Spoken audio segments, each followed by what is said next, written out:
Ya, selamat datang di materi pembelajaran seputar microservice. Saat ini kita sedang memasuki pembahasan terkait logging dan juga monitoring. Nah, di sini kita akan membahas salah satu aspek yang cukup penting dalam microservice, yaitu logging dan juga monitoring. Nah, tanpa adanya logging dan juga monitoring, kita bisa menghadapi banyak masalah pada sistem, bahkan sampai hal ini tuh bisa mengancam stabilitas dan juga keberlangsungan sistem. Dalam sesi ini kita akan mendefinisikan apa itu logging dan juga monitoring, menjelaskan perbedaannya, membahas tantangan khusus dalam arsitektur microservice, dan juga bagaimana cara menerapkannya dengan benar. Oke, mari kita mulai. Ya, logging dan monitoring memang sangat penting untuk microservice, bahkan lebih krusial daripada sistem di monolit itu tradisional. Nah, ini karena dalam microservice, alur proses tersebar ke banyak service atau layanan ya. Biasanya alur kerja ini dimulai dari satu proses, lalu dilanjutkan ke proses yang lain. Dan seterusnya hingga akhirnya sesuatu ada disimpan di database. Nah, dengan banyaknya proses yang saling berhubungan ini, sulit mendapatkan gambaran menyeluruh tentang bagaimana perilaku sistem secara keseluruhan. Nah, kita memang bisa menggunakan logging untuk melacak kelas ataupun metode. Tapi dalam arsitektur microservice, alur kode bergerak di antara berbagai proses, sehingga sulit untuk menyatukan proses-proses tersebut dan memahami perilaku sistem secara komprehensif. Catatan ini juga membuat kita sulit mengetahui apa yang sedang terjadi di antara berbagai layanan. Mungkin kita bisa memahami satu layanan tertentu, tapi sulit untuk melihat interaksi antar layanan. Nah, inilah mengapa perancangan logging dan monitoring yang baik itu penting di sini. Kita lanjut. Ya, pertama-tama mari kita pahami dulu perbedaan antara logging dan juga monitoring, karena ini dua hal yang berbeda ya. Kedua istilah ini sering digunakan bergantian, padahal mereka benar-benar berbeda. Nah, logging adalah proses merekam aktivitas sistem. Dengan logging, kita mencatat apa yang dilakukan sistem, tindakan user, dan juga bagaimana perilaku sistem secara keseluruhan. Nah, logging ini penting untuk menganalisis perilaku sistem dan juga mendeteksi serta menganalisis kesalahannya. Nah, selain itu, logging juga sering digunakan untuk tujuan audit, seperti melacak tindakan pengguna yang spesifik yang terkadang dibutuhkan untuk keperluan regulasi, misalkan dalam industri perbankan. Nah, logging juga merupakan cara terbaik untuk mencatat detail transaksi atau kesalahan, termasuk timestamp, jenis kesalahan, kemudian ada trace juga, dan lain-lain. Nah, namun logging seharusnya digunakan lebih dari sekedar mencatat kesalahan. Nah, kemudian kita lanjut ke monitoring. Nah, di sisi lain, monitoring ini berfokus pada metrik sistem. Monitoring melacak metrik yang terkait dengan infrastruktur seperti penggunaan CPU, RAM, dan juga disk, serta metrik-metrik terkait aplikasi seperti request per menit dan juga yang lain-lain. Nah, salah satu fitur paling penting dari monitoring adalah alert. Nah, monitoring memungkinkan kita untuk mendefinisikan alert yang dikirimkan ketika suatu metrik berada di luar batas normal. Misal jika penggunaan CPU melebihi 90% atau waktu respon time lebih dari 5 detik, maka kita perlu bisa memasang alert di sana. Nah, jadi meskipun logging dan monitoring ini adalah serupa tapi memiliki tujuan yang berbeda. Keduanya sangat penting untuk memastikan sistem microservice tetap stabil dan juga handal. Iya. Sekarang kita bahas bagaimana menerapkan logging dan juga di sistem microservice ya. Nah, seperti yang sudah disebutkan sebelumnya, logging harus memberikan pandangan yang menyeluruh tentang sistem. Ini berarti kita perlu melacak aliran data dari awal hingga akhir. Nah, secara umum, logging harus mencakup sebanyak mungkin informasi. Walaupun mungkin ada informasi yang awalnya terlihat kurang begitu penting, ada baiknya untuk mencatat sebanyak mungkin detail. Misalnya catat timestamp, kapan transaksi terjadi, severity, modul, message, service, dan juga mungkin IP dan juga port service yang sedang berjalan. Informasi ini juga berguna untuk menjelaskan konteks ketika terjadi masalah. Setelah melihat log, pastikan kita bisa melihat dan juga memfilter data yang tersimpan dengan mudah menggunakan parameter yang bisa dipakai dengan seperti severity atau modul dan juga waktu mungkin yang biasa kita pakai. Nah, misalnya jika kita hanya ingin melihat error yang terjadi pada layanan tertentu pada jam-jam spesifik, kita bisa langsung memfilter data tersebut tanpa perlu menelusuri data satu persatu secara mentah. Kayak gitu. Kemudian kita lanjut ya. Sekarang logging dan dalam arsitektur microservice. Ini perlu dilakukan dengan cara yang berbeda dari logging tradisional di monolith. Nah, mari kita lihat di slide. Dalam logging tradisional, misalnya kita punya dua service. Masing-masing akan memiliki infrastruktur logging sendiri. Setiap service menggunakan library loggingnya sendiri dan juga log yang dihasilkan disimpan di repository masing-masing, baik itu berupa file ataupun database. Ini adalah metode yang cukup populer karena mudah diterapkan, terutama ketika aplikasi kita terdiri dari satu proses saja.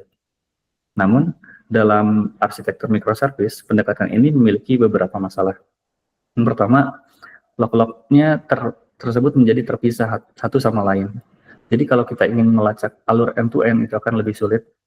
Nah, kemudian selanjutnya adalah penggunaan library logging yang berbeda juga berarti bisa membuat format log mungkin sedikit beragam.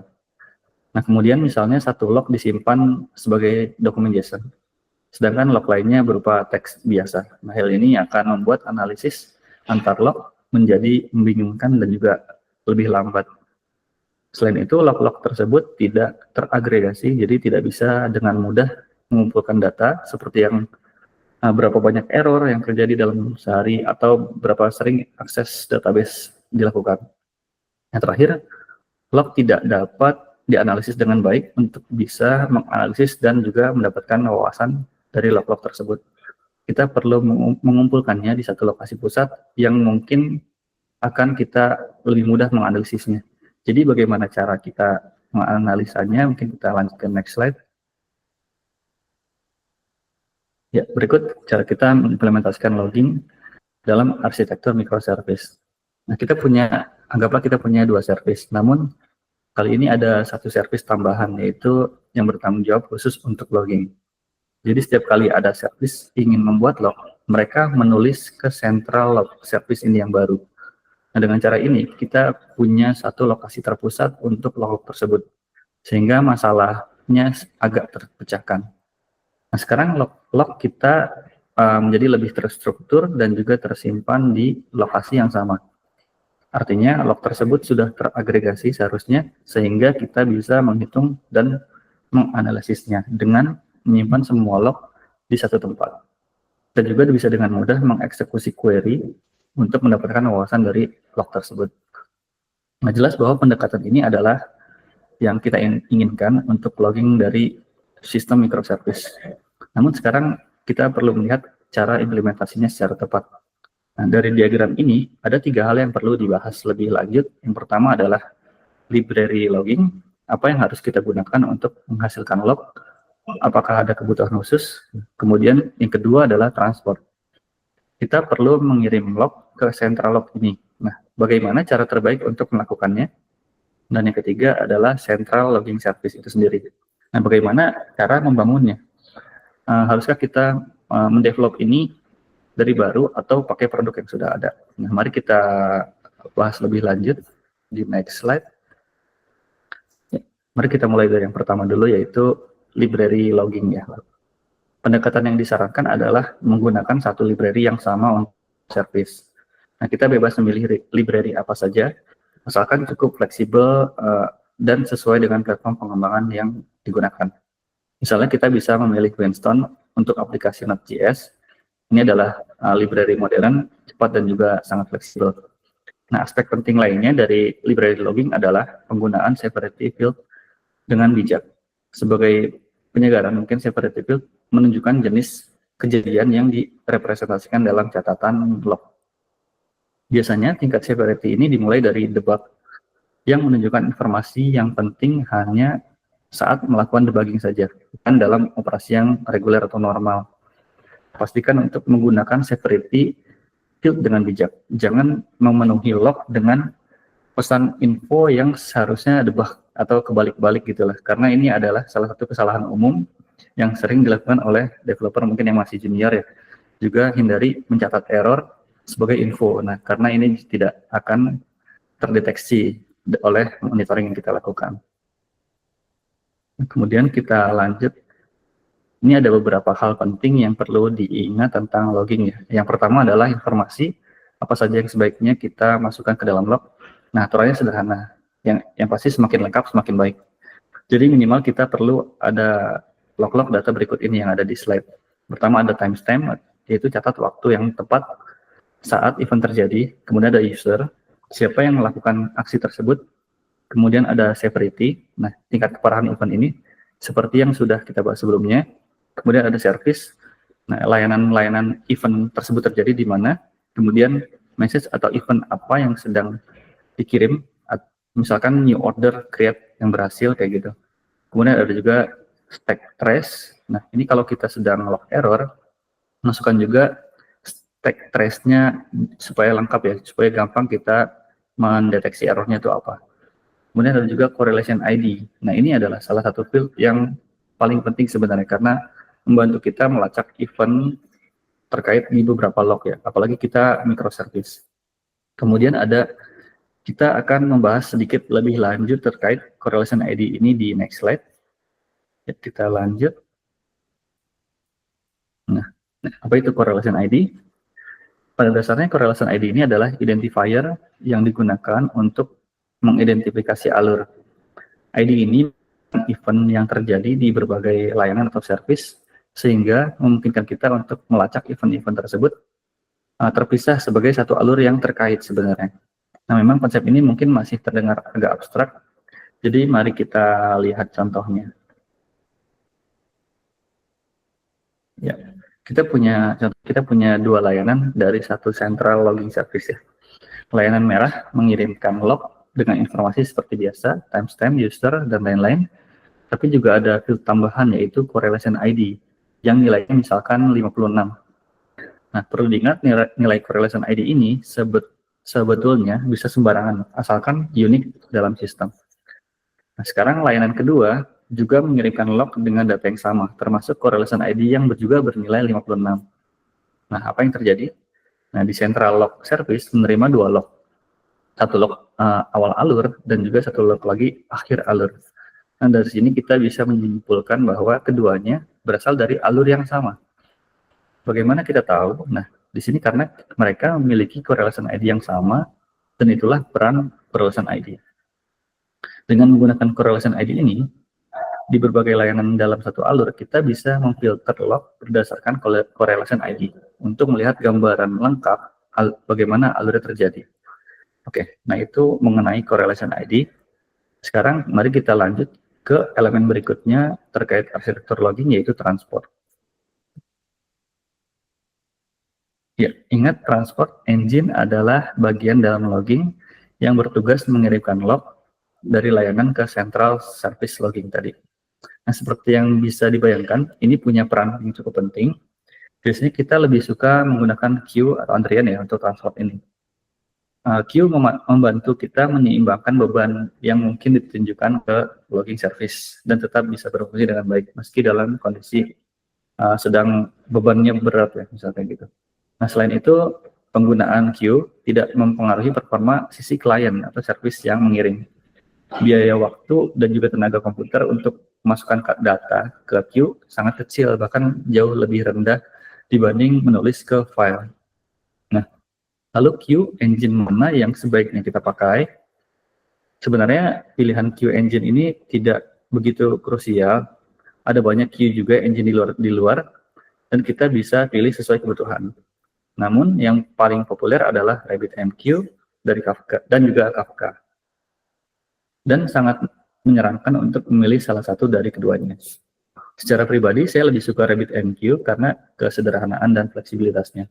Tapi silakan dari teman-teman pakai yang lebih cocok aja. Ya. Nah, selanjutnya adalah aspek berikutnya yaitu logging service. Ya, yaitu komponen utama yang menerima layanan dan juga menyimpan log dari service-service yang lain gitu. Sebaiknya logging service ini menggunakan produk yang sudah ada untuk indexing atau pencarian data. Produk-produk ini dirancang khusus untuk menangani sejumlah besar data dalam berbagai format dan juga membuat data ini mudah diakses menggunakan alat visualisasi dan juga query language yang user friendly. Selain itu, produk-produk ini biasanya bisa mengindeks hampir semua format log, terlepas dari struktur format file atau encodingnya. Kebanyakan alat ini juga menyediakan visualisasi data yang lebih baik, dan yang penting tidak membutuhkan pengembangan lebih lanjut. Mungkin hanya perlu sedikit config ringan untuk mengatur service dan juga receiver format, tapi pada dasarnya sudah siap pakai. Nah, jadi alat mana yang sebaiknya dipakai terkait logging service ini? Nah, ada alat-alat yang paling populer adalah ILK Stack dan juga Splunk. Nah, keduanya banyak digunakan, sangat kuat dan juga bisa mengakses berbagai sumber data. Jadi tidak ada pilihan yang salah di antara keduanya. Secara pribadi mungkin akan lebih suka ILK Stack, tapi Splunk juga sangat mumpuni. Nah, baiklah itu tentang logging service dalam arsitektur microservice. Sekarang mari kita lanjut ke topik berikutnya, yaitu monitoring. Jadi bagaimana cara kita mengimplementasikan monitoring? Pertama kita refresh dulu, apa itu monitoring? Nah, monitoring ini melihat berbagai matriks dan mendeteksi anomali. Selain itu, monitoring memberikan gambaran tentang status sistem. Biasanya melalui dashboard yang menampilkan metrik-metrik dalam format yang mudah dipahami. Hal yang paling penting dari monitoring adalah kita bisa mengatur alert untuk memberi peringatan jika ada masalah terjadi. Dengan begitu, orang-orang yang relevan dan terkait akan mendapatkan notifikasi ketika perlu dilakukan tindakan lebih lanjut. Oke, ini adalah contoh yang bagus untuk dashboard dari sebuah monitoring. Dalam hal ini, toolsnya adalah Kibana. Nah, di sini kita bisa melihat chart dan juga diagram yang menampilkan berbagai data point. Dan kita bisa sepenuhnya menyesuaikan dashboard ini sesuai kebutuhan dari teman-teman masing-masing. Ya, sekarang kita bicara tentang monitoring. Sebenarnya ada dua jenis monitoring yang ada. Yang pertama adalah infrastructure monitoring dan juga application monitoring. Dengan infrastructure monitoring, kita memantau server yang mendukung aplikasi. Nah, di sini bukan aplikasinya sendiri. Biasanya kita monitor ini seperti CPU, RAM, disk, atau lain-lainnya dalam bentuk matrix yang berkaitan dengan infrastructure. Nah, infrastructure monitoring memberikan kita alert jika ada masalah pada infrastructure. Jenis monitoring lainnya adalah application monitoring. Di sini kita memantau aplikasi secara langsung, bukan infrastruktur di belakangnya. Aplikasi monitoring ini melihat matriks yang dipublikasikan oleh aplikasi itu sendiri, seperti jumlah permintaan per menit, kemudian pesanan per hari, dan juga lain sebagainya. Dengan aplikasi monitoring, kita bisa mengatur alert untuk memberitahu saat ada masalah pada aplikasi, seperti bug kode atau lambatnya respon time. Nah, sebagai arsitek kita biasanya lebih tertarik pada application monitoring, tapi tetap harus memperhatikan bahwa infrastructure monitoring juga penting untuk diperhatikan dan perlu dilakukan. Ya, kabar baiknya adalah kebanyakan produk monitoring menyediakan kedua jenis monitoring ini. Mereka memiliki agen yang bisa diinstal di server untuk memantau kondisi infrastruktur. Selain itu, juga bisa terhubung ke berbagai sumber log untuk mendapatkan informasi langsung dari aplikasi itu sendiri. Ya, jadi produk monitoring mana yang sebaiknya kita gunakan? Nah, pertama ada yang apapun yang dipilih, jangan sampai mengembangkan alat monitoring sendiri. Ada banyak alat yang tersedia di luar, sebagian besar cukup bagus, jadi tidak ada gunanya untuk membuat yang baru, karena akan memakan waktu juga. Yang berikut adalah daftar singkat dari produk monitoring yang paling populer.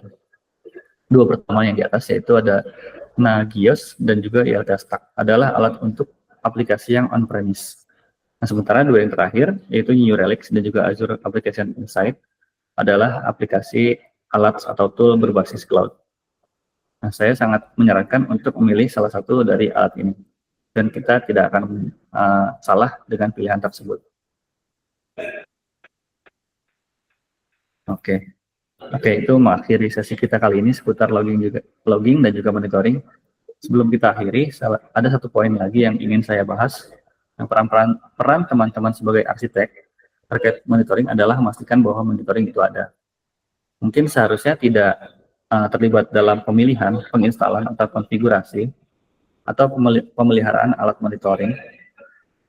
Mungkin itu adalah tanggung jawab tim IT. Pastikan saja bahwa ada monitoring dan bahwa monitoring tersebut terhubung dengan log system. Dan sekian untuk sesi kali ini. Untuk sesi berikutnya kita akan bahas seputar kapan sebaiknya tidak menggunakan microservice. Saya Andrian Aprilianto, terima kasih dan sampai jumpa di sesi berikutnya.